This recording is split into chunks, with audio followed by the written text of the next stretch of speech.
फोक संगीत, इसका अपना एक मिजाज होता है, अपनी एक मिठास होती है और एक खास बात जो हमेशा ये हमें याद दिलाता है जब भी हम इसे सुनते हैं, वो है हमारी जड़ें, हमारा घर। और एक ऐसी ही एक फोक सिंगर आज हमारे साथ हैं, आभा हंजूरा। ये कश्मीरी में गाती हैं, हिंदी में गाती हैं, पंजाबी, डोगरी और तमाम लैंग्वेजेस का एक ब्लेंड है इनके म्यूजिक में। आभा का एक गाना हाल फिलहाल में रिलीज हुआ है, मेरे मकान। ये गाना किस बारे में है, क्या कहानी है इसकी, क्या चीजें दिखाता है, दर्शाता है, कश्मीर से इसका रिश्ता क्या है, इन सब के बारे में हम बात करेंगे। सबसे पहले तो बहुत बहुत स्वागत है आभा आपका दी लल्लन टॉप में। शुक्रिया, thank you so much for that beautiful, आपने जो भी मेरे बारे में कहा उसके लिए बहुत बहुत धन्यवाद। आभा, आपका अभी एक गाना रिलीज हुआ, जैसा कि अभी मैंने अपने दर्शकों को बताया, मेरे मकान। आप थोड़ी सी इसकी बैकग्राउंड स्टोरी हमें बताएंगी, ये गाना कैसे बनना हुआ, क्या सब्जेक्ट है इसका, किस तरह की कहानी इसमें दिखाई गई है, क्या ये कहानी आपकी है, और कश्मीर से जो इसका गहरा नाता है उसके बारे में भी थोड़ा सा आप हमारे दर्शकों को बताएं। मेरे मकान गाना मैं इसको एक गाना नहीं मानती, मैं इसको सच में एक कहानी मानती हूँ।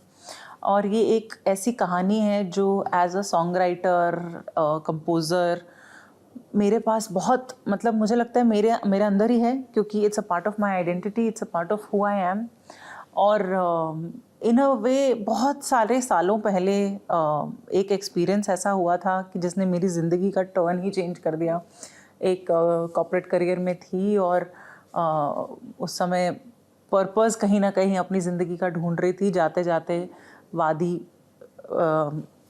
जहाँ मेरा घर हुआ करता था वहाँ गई, और इसके बारे में बहुत बार बात कर चुकी हूँ कि उस घर पे जाना जहाँ, मतलब मैं पैदा हुई थी लेकिन हम वहाँ रहे नहीं, जब पलायन हुआ हमारा तो हमें जाना पड़ा वहाँ से।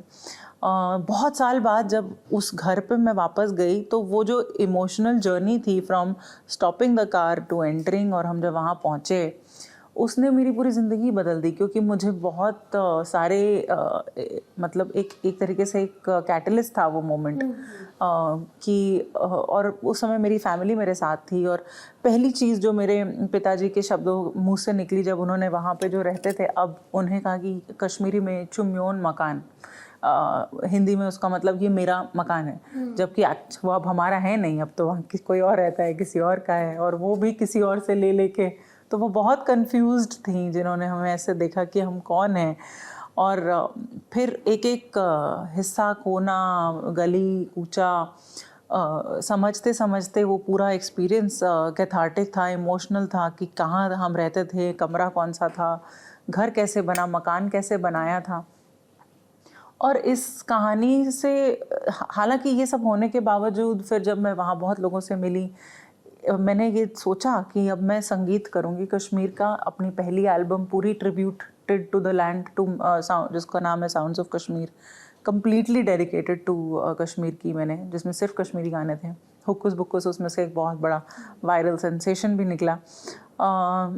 मुझे लगा कि मैं कुछ ऐसा करूँगी कि लोग कश्मीर के बारे में जब बात करें ना, तो थोड़ा सा पॉजिटिवली भी करें, हमारे कल्चर की तरफ भी देखें, क्योंकि एक जो दर्द है, पेन है, कॉमन डिनोमिनेटर है हर कश्मीरी की ज़िंदगी का।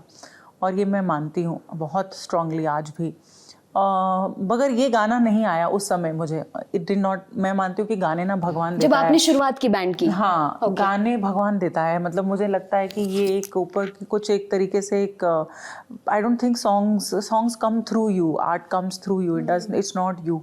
तो मगर ये एक्सपीरियंस था मेरे माइंड में। और फिर मेरी जो आइडेंटिटी है as a Kashmiri, as a refugee in my own country, and that is the reality of my life.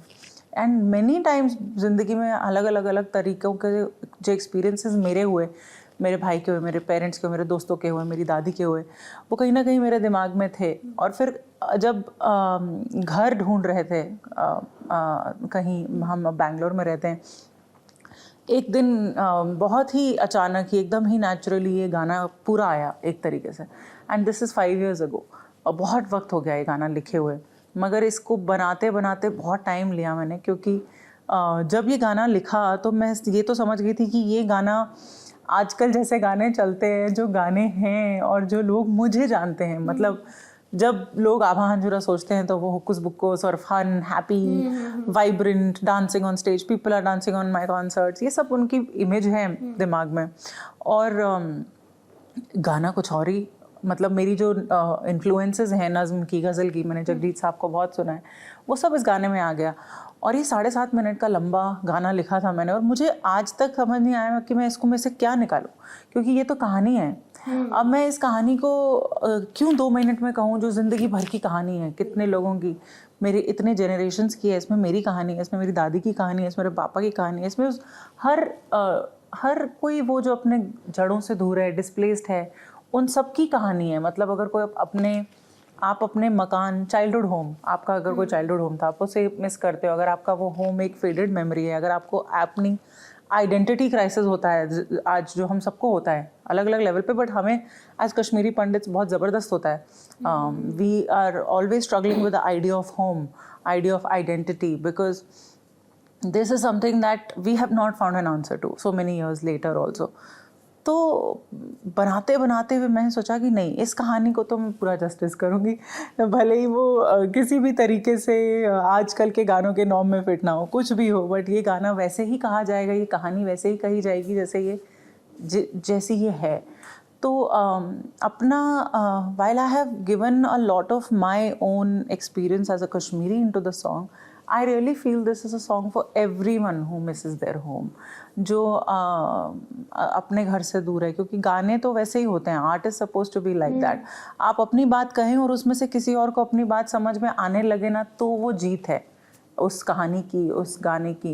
And I am hoping कि that really happens with this song. जैसे अभी आभा ने कहा भी कि ये गाना सभी के लिए हो सकता है, क्योंकि म्यूज़िक एक ऐसा यूनिवर्सल फोर्स की तरह काम करता है कि किसी भी कोने में हो हम दुनिया के, वो एक म्यूज़िक हमें सबको बांधता है। और दूसरी चीज़, आभा, जिस तरह से आपके गाने का पूरा कॉन्सेप्ट है, घर मेरा मकान, हर इंसान कहीं ना कहीं वो आइडिया ऑफ होम ढूंढ रहा है, मुझे ऐसा लगता है, मैं ढूंढ रही हूँ, मैं कई लोगों से बात करती हूँ, उन सबका कि एक घर का कॉन्सेप्ट क्या है, भले ही वो एक जगह हो या फिर बिल्डिंग है या कोई इंसान है या वो खुद हैं, तमाम चीज़ें हैं, बट इसीलिए मुझे लगता है ये आपका जो गाना है वो सब लोग इससे रिलेट कर पाएंगे। और आभा का यूट्यूब चैनल है आभा हंजुरा नाम से, आप उस पर ये गाना ज़रूर देख सकते हैं। एक और चीज़ मैं पूछना चाहूँगी आभा, ये आपने कश्मीर में शूट किया है ये गाना, और हम बात कर रहे थे इससे पहले कि आभा ने पहला गाना ये कश्मीर में शूट किया, तो उसका पूरा एक्सपीरियंस कैसा रहा, और क्यों ये पहला गाना बना जो आप कश्मीर में शूट कर पाए? क्या ये भी, जैसा कि अभी आपने कहा, ये भी अंदर से आया, या ये भी एक चीज़ कुछ डिवाइन होती है या कोई गाइडेंस होती है कि अब ये वाला ही करना है यहाँ पर? थोड़ा सा इसके बारे में बताएं। जी बिल्कुल, एक्चुअली अगर आप मेरे सारे म्यूज़िक वीडियोस देखें, जितने कश्मीरी में मैंने गाने किए हैं, मैं आज तक कभी कोई वीडियो कश्मीर में शूट नहीं किया, because I don't think of Kashmir in the stereotypes that are in people's heads. मतलब मेरे हिसाब से मैं कश्मीर को जैसे देखती हूँ, और मैं ये चाहती थी कि एक बहुत स्पेशल गाना हो जो मेरा पहला गाना बने जो मैं वहाँ शूट करूँ, क्योंकि ये समझने की बहुत ज़रूरत है कि वो एक ऐसा होमलैंड है जिससे मैं बहुत दूर हूँ, और ये दूरी है, ये ही मेरी रियलिटी है, और उस दूरी को ही मैं एज एन आर्टिस्ट अपने म्यूज़िक में रिफ्लेक्ट कर सकती हूँ सबसे सही तरीके से, एक अच्छे सही गाने के हिसाब से। तो मैं कश्मीर को किस लेंस से देखती हूँ, तो मैंने home through my lens in a way, कि मैं जब वहाँ जाती हूँ तो मेरे लिए एक इंस्टेंट कनेक्शन है कि यही है, मतलब दिस इज़ माई लैंड। मैं यहाँ कितना भी मैं दुनिया भर घूम लूँ, मुझे लगता है कि मैं तो यहीं से हूँ, यही जड़ है, और यहाँ वहीं पे आके मैं एक वो राहत की सांस ले पाती हूँ। लेकिन उसके साथ ही एक कॉन्ट्रास्टिंग सेकेंड इमोशन ये ज़रूर है कि जब मैं वहाँ जाती हूँ तो मुझे कोई कहता है वेलकम, आप आइए, आप वेलकम हैं, आप मुझे वेलकम देने की ज़रूरत नहीं है, तो मेरा ही घर है ना, मुझे वेलकम बोलने की क्या ज़रूरत है, आप कभी भी आ सकते हो, ये आपका घर है। आप, और ये भी ऐसा हुआ है कि मुझे बहुत लोगों ने बोला कि आप टूरिस्ट हैं। तो ये जो सारी चीज़ें हैं, ये सारी जो एक्सपीरियंसेस हैं जो मुझे हुए हैं ज़िंदगी भर, वो musically in my art I have to showcase it in my own way, and that is what I have tried to do with मेरे मकान। मेरी एक जर्नी है जो मैं कश्मीर को अपनी नज़रों से वापस बहुत साल बाद एक्सप्लोर कर रही हूँ इस म्यूज़िक वीडियो में। पिक्चर्स के थ्रू जो पहले होती थी और अब हैं, और उसमें कुछ बहुत बदलाव है, बहुत कॉन्ट्रास्ट है।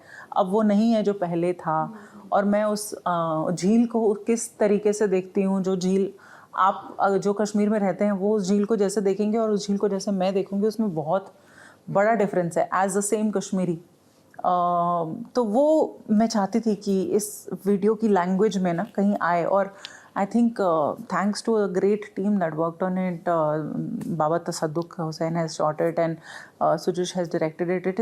It's beautifully come across, I think, my perspective on Kashmir, and also the fact कि हम एक ये गाना, ये कहानी है, लाइक जैसे मैंने आपसे कहा 7.5 मिनट का गाना, it's not a music video, it's a story. It ends in a home which is completely depilated and broken, and while it is a little bit of an intense note for someone like me, क्योंकि लोग मतलब इस video के बाद बहुत सारे messages आए हैं कि बहुत लोग बहुत रो रहे हैं, बहुत लोग बहुत मूव हुए हैं, बहुत इमोशनल हो रहे हैं, and you know I am known to make people dance and then you are suddenly making them really cry. But I feel हर आर्टिस्ट का हर रुख होता है, और ये मेरा एक अलग रुख है जो मैं लोगों तक पहुंचाने की कोशिश कर रही हूँ इस गाने के ज़रिए. अब आपने मेरे मकान की इंस्पिरेशन के बारे में बात की, इसकी मेकिंग के बारे में बात की, अब थोड़ा सा अगर आप गुनगुना भी देंगे तो बहुत अच्छा होगा. जी जी बिल्कुल. बेआवाज़ हूँ मैं, पूछूं किससे ये बता, क्या होगा कभी मेरा, तू बता फैसला, पहुँचूंगा कब अपनी गली, अपने कूचे, अपने मकान, मेरे मकान, मेरे मकान बढ़ता ही जा रहा है, तुझसे मेरा फासला, मेरे मकान. अब ये तो मेरे मकान की जर्नी होगी, अब थोड़ा सा आपकी जर्नी पर भी आते हैं. तो आपने जैसे कि शुरुआत में बताया कि कॉर्पोरेट जॉब छोड़ी आपने, फिर एक पर्पस आपको मिला कि म्यूज़िक करना है, आप म्यूज़िक में गई. बहुत आसान नहीं होता. एक दूसरी चीज़, आपका एक गाना बड़ा फेमस हुआ था, हुक्कुस बुक्कुस, जो कई जगह इस्तेमाल भी किया गया, फैमिली मैन में भी वो आया था, और उसके बाद भारत जोड़ो यात्रा के दौरान एक क्लिप आई थी जब वो ख़त्म हुई श्रीनगर में, प्रियंका गांधी और राहुल गांधी की एक क्लिप थी, और उसमें भी वो गाना इस्तेमाल हुआ. थोड़ा सा इसकी कहानी भी बताएं. बड़ा फन और पेपी, जिसके बारे में आप बात कर रही थी कि आपका ऐसा स्टाइल है और लोग आपको ऐसे जानते हैं, उसकी क्या कहानी है, कैसे बना वो गाना? जी, आई थिंक जैसे मैंने आपको बताया कि वो हुक्कुस बुक्कुस साउंड ऑफ कश्मीर का ही मेरी पहली एल्बम का गाना है, और उस समय ये बहुत ज़रूरी था मेरे लिए कि मैं ऐसा म्यूज़िक बनाऊं कश्मीर से जो आज तक कभी कैसा ना सुना गया हो. और इट वॉज़ वेरी इंपॉर्टेंट कि मैं कुछ बहुत नया करूं उधर के साउंड के साथ, उधर की गानों के साथ, उसके फोक के साथ. तो हुक्कुस बुक्कुस ऐसा गाना है जो मेरी दादी नानी हमारे लिए गाया करती थी, और मैंने वो ऐसा जैसा मैंने बनाया है इसलिए बनाया था कि for a childhood version of my self, कि अगर मैं छोटी होती, बच्ची होती, तो मैं कैसे सुनना चाहती. एट द सेम टाइम इस गाने में एक बहुत ही कल्चरल वाइब्रेंस है. The music video is very bright, is very happy. I wanted to show a very different colour, कि Kashmir different colours can be very different contemporary. And वो गाना एक इंस्टेंट रेज था. जब वो आया ही तो वो बहुत ही जल्दी वायरल हो गया, and it was completely going everywhere in a way. मतलब आप मतलब मुझे सांस लेने का वक्त नहीं था उस समय जब वो रिलीज़ हुआ, and it was very sudden. And at the same time popular था but in a way underground popular था। और फिर makers of family man Raj and DK they reached out and of course मैं उनकी बहुत, उनका काम किसको पसंद नहीं है, मुझे बहुत पसंद था उनका काम। और फिर I was like it was easy yes. And फिर उन्होंने फैमिली मैन में यूज़ किया, जब मनोज सर कश्मीर में लैंड करते हैं तो वो गाना बजता है, उससे उसको एक नई ऑडियंस मिली, एक नया वापस आया गाना, लोगों ने और डिस्कवर करना शुरू किया। एंड मैंने ये बहुत नोट करी है with a song like hooks books की लैंग्वेज लोगों के लिए मायने नहीं रखती जब संगीत, वही म्यूजिक यूनिवर्सल। म्यूजिक तो यूनिवर्सल है ना। अभी मक्केबा लोग नाच रहे हैं ना, मतलब किसी को पता ही नहीं कि Makeba is about Miriam Makeba which is an activist, and उस म्यूजिक वीडियो में बहुत सारे कल्चरल इनोटेशंस हैं जो लोगों ने पकड़े नहीं, क्योंकि वो तो सिर्फ गाना तो गाना होता है ना लोगों के लिए। And that is how music should be, it should be simple sometimes, it should not be over complicated. तो हुक्स बुक्स में भी वही बात है, वो एक बहुत डीप फिलोसॉफिकल मीनिंग है उसका, लेकिन it is always dumped down for children. मतलब बच्चों के लिए उसको आसान बना के उसको अपने कल्चर में रिवाइव रखना सबसे ज़रूरी रहा है हमारे कश्मीरीज़ में। और अब thanks to the song's popularity वो एक हिंदुस्तान में एक वो ऐसा गाना बन गया है कि लोग कश्मीर सोचते हैं तो वो वाला गाना ज़रूर एक कल्चरल कॉन्टेक्स्ट में लोगों के दिमाग में बैठ गया है, which is I feel like I am very blessed as an artist. जब भारत जोड़ो के जब खत्म हुई थी भारत जोड़ो यात्रा और वो क्लिप आई थी, तब आपको कैसा लगा था कि जब? बिल्कुल सरप्राइज थी मैं बहुत ज़्यादा।